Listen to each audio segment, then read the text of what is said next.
খেলাধুলার মাধ্যমে বিশ্বের বুকে দেশের ভাবমূর্তি উজ্জ্বল করতে হবে। ক্রীড়া সংশ্লিষ্টদের একসঙ্গে কাজ করার আহ্বান জানিয়েছেন বিএনপির ভারপ্রাপ্ত চেয়ারম্যান তারেক রহমান। লন্ডনে Arafat Rahman cocoa Memorial cricket টুর্নামেন্টের পুরস্কার বিতরণী অনুষ্ঠানে এসব কথা বলেন তিনি। প্রধান অতিথির বক্তব্যে তারেক রহমান আরও বলেন, ক্রিকেট সহ যেসব সম্ভাবনাময় ডিসিপ্লিন রয়েছে সেগুলোর দিকে সুনজর দিতে হবে। আরও বেশ কয়েকটি বিকেএসপি প্রতিষ্ঠা সহ খেলাধুলার মান উন্নয়নেও রয়েছে পরিকল্পনা। তিনি বলেন, বিএনপি সরকার গঠন করলে স্কুল শিক্ষার্থীদের পাঠ্যসূচিতে খেলাধুলাকে বাধ্যতামূলক করা হবে। দেশের ক্রীড়াঙ্গনে প্রয়াত সহোদর আরাফাত রহমান কোকোর অবদানের কথাও স্মরণ করিয়ে দেন তারেক রহমান।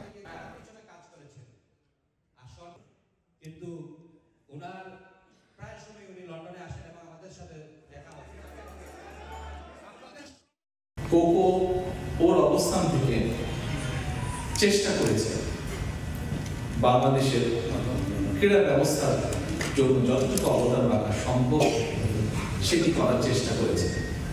কি করেছে, কতটুকু করতে পেরেছে, এটি যারা বাংলাদেশে খেলোয়াড় আছেন তারা বলেছেন, তারা আগেও বলেছেন, আজকেও বলেছেন, অনেকে ভবিষ্যতে তারা বলবেন।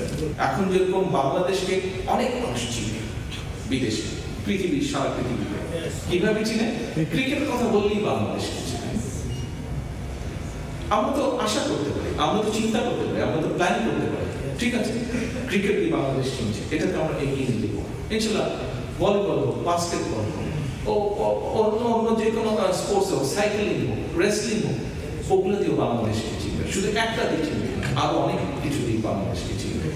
কাজেই ওইরকম একটা কিছু আমরা করতে চাই।